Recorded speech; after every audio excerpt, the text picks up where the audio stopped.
લીલીછમ મેથી ઓસ્ટ્રેલિયાની જે સોના જેવી કહેવાય, કારણ કે જો ઘરે ઉગાડી હોય તો ક્યારેક સિઝનમાં થાય, નહીં તો મળવી માર્કેટમાં બહુ ડિફિકલ્ટ છે. તો આપણને મળી ગઈ છે સન્ડે માર્કેટની અંદર મેથી, જેનો વિડીયો તમે આગળ પણ જોયેલો છે. આ મેથીનો ભાવ શું હશે? ભારત દેશમાં ઇઝીલી મળી જાય એવી રીતના ઓસ્ટ્રેલિયામાં નથી મળતી હોતી. આ મેથીનો ભાવ થાય આટલી પણીના 550, એટલે કે 10 થી 11 ડોલરમાં આટલી મેથી મને મળી છે. તો તમે વિચાર કરો, મેથીનું બનાવશું અનેરું મસ્ત મજાનું લોટવાળું શાક. મેથીની ભાજીને કાપ્યા વગર કાપીને ધોવા કરતા પણ આપણે ફ્રેશ રહે મેથી અને લીલીછમ લાગે માટે હું આ પ્રમાણે એના પાંદડા લઈ એને ધોઈ કોરા કરીને પછી કાપી નાખશું. આપણે કરી નાખશું કોરી મેથીને કપડાની અંદર, જેથી કરીને આપણી મેથી એકદમ કાપેલી પણ ખીલેલી રહેશે અને એકદમ સરસ થશે. મેથીનું લોટવાળું શાક આપણે જ્યારે વિચારીએ ત્યારે ઘણાને એવી રીતના લાગે કે મેથીનું શાકવાળું શાક બહુ અઘરું છે, પણ બિલકુલ પણ અઘરું નથી. સાવ સહેલી રીતના આપણે બનાવશું રેગ્યુલર જે બધા બનાવતા હોય મેથીનું શાક. મેં લઈ લીધું છે 3 વાટકી જેટલું, સેમ વાટકીનું આ માપ છે. તો 3 વાટકી જેટલી મેથીની ભાજી. વધારે જોતી હોય તો પણ જરા પણ કન્ફ્યુઝ ન થતા વધારે પણ તમે મેથીની ભાજી લઈ શકો. એની સામે હું લઈ લઈશ 1 વાટકો ચણાનો લોટ. આ ચણાના લોટને તમે શેકી પણ શકો, પણ આપણે શેકી લઈશું જ્યારે શાક થતું હશે ત્યારે. આપણે ચણાના લોટને આપી દઈશું થોડું એવું મોળ. લોટની અંદર હું લઈ લઈશ 1 ચમચી જેટલું તેલ. આને કહેવાય મોળ દેવાનું લોટની અંદર. હું કરી નાખીશ એને મિક્સ, જેથી કરીને એની અંદરના ગાંઠા જે હોય એ પડી જાય છૂટા અને આપણું લોટવાળું શાક એકદમ એક રસ જેવું થાય.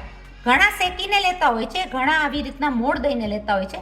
તો આપણો આ લોટની અંદર મોળ ચડી ગયું છે ને, સહેલી રીતના લોટ મિક્સ થઈ જવાની રીત. ઘણા લોટની અંદર પાણી નાખીને ગોળી પણ નાખતા હોય છે. 1 ચમચી રાઈ, 1 ચમચી રાઈ જોડે 1 ચમચી જીરું. જીરું સાથે શરીરના સારા માટે હું લઈ લઈશ પિંચ ઓફ હિંગ. હિંગની સાથે ભાઈ લસણ વાળું મેથીનું કાઠિયાવાડી શાક જ કહેવાય, તો આપણે લઈ લીધું છે લસણ. 1 ચમચી જેટલું આદુ. આદુ સાથે લઈ લેશું લીલા એમાં મરચાં. આ બધી વસ્તુને સારી રીતના સોતળી લેશું આપણા તેલની અંદર. 2 થી 3 સેકન્ડ સોતળ્યા બાદ આપણે લઈ લેશું એની અંદર આપણા કાપેલા ટમેટા. મેં લઈ લીધા છે અહીંયા 2 ટમેટા નાના એવા.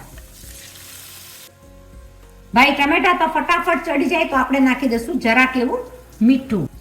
લગભગ 1.5 થી 2 મિનિટમાં આપણે ખોલીને જોશું તો આપણા ટમેટા સરસ રીતના પાકવા માંડી ગયા છે. લઈ લેશું મેથીની ભાજી.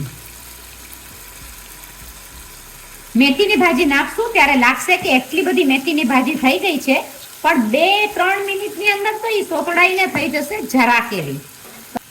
મેથીની ભાજીને પાકવા દેશું ઢાંકીને, જેથી કરીને મેથીની ભાજીનો રસો એટલે કે મોઇસ્ચર ભળી જાય ટમેટાની અંદર. એકદમ સરસ રીતના મિક્સ પણ થવા માંડી છે. તો મેથીની ભાજી તો ભાઈ બહુ સરસ સુગંધ આપે છે.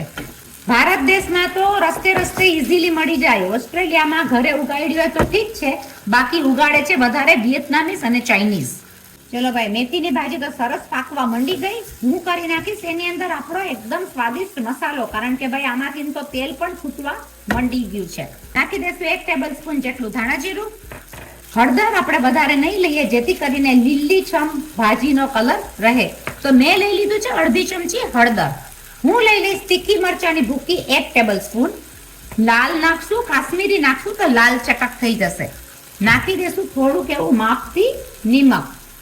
આપણે જે નાખેલું હતું એ ભાજી પૂરતું હતું. મેથીની ફિતરત શું હોય? થોડી કડવાશ ઉપર. હું લઈ લઈશ 1 ચમચી જેટલી ખાંડ. ખાંડ તો લીધી જ છે, તો આપણે લઈ લઈશું થોડુંક એવું લીંબુ. છે ને મસાલો એકદમ સ્વાદિષ્ટ અને જોરદાર લાગે છે ને કે શાક તો થશે બહુ સરસ. કરી નાખશું બધો મસાલો મિક્સ. આ સમયે જ આપણે લઈ લેશું ચણાનો લોટ. મોળ ચડાવેલો ચણાનો લોટ કરી નાખશું એને બધું મિક્સ. અને આની અંદર જ આપણે સોતળી લેશું, જેથી કરીને ચણાનો લોટ સરસ રીતના પાકી જાય મેથીની સાથે. મેં કરી લીધું છે ગરમ પાણી. એ લઈ લઈશ 2 વાટકી જેટલું ગરમ પાણી. બધી વસ્તુને કરી નાખશું ધીમા હાથે મિક્સ. એકદમ જ સરસ થયું છે. જો તમને થોડું હજી ગ્રેવી વાળું જોતું હોય, એટલે કે રસબસતું જોતું હોય તો થોડું પાણી એડ કરી શકો, પણ આપણા લોટમાં ગાંઠા બાયજા નથી.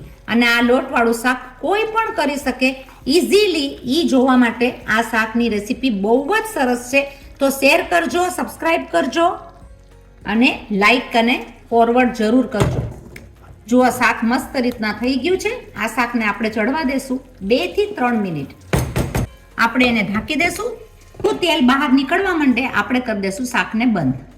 આપણું શાક સરસ મજાનું તૈયાર થઈ ગયું છે. મેથીનું લોટવાળું શાક જરૂર બનાવજો. એક વસ્તુ સાથે આ ભળે છે, પરાઠા સાથે, રોટલા સાથે, રોટલી સાથે, બધા સાથે. શાક છે રેડી. તમે જોઈ શકો કે આપણી આ લીલીછમ ભાજી, એટલે અહીંયા ઓસ્ટ્રેલિયા માટે તો આ બહુ ઇમ્પોર્ટન્ટ થઈ ગઈ. આ ભાજી વિયેતનામી ને ચાઇનીઝ જ ઉગાડે છે. જોયા કેવી ફાઇન મજાની મળી ગઈ છે. પણ આટલી ભાજી મળે 550 રૂપિયા. અહીંયાના ઇન્ડિયામાં તો 20-20 રૂપિયાની પાણી મળતી હોય છે. અને આ આપણી ભાજીનું શાક કેટલું સરસ મજાનું થયું છે. જેને આવડે એ લોકો માટે વાંધો નથી. આ રેસીપી વધારે કેની માટે છે? જેને સાવ ન ખબર હોય, છોકરાઓ છે, જેમાં મારા છોકરાને મારી વહુ પણ આવી ગઈ. તો આ રેસીપી એટલી સહેલી પડે કે ગાંઠા નથી પડતા. જોયા તમે શાકમાં? તો આને મૂકી દેશું આપણે એક સાઈડ ઉપર અને આપણે લઈ લેશું આ શાકને ગરમા ગરમ ડીશની અંદર. અને તમે જુઓ આ શાક ખાવાની મજા જ ઓર આવે. તમને ઢીલું જોતું હોય તો તમે પાછું થોડું એવું પાણી નાખીને પણ ગરમ કરી શકો.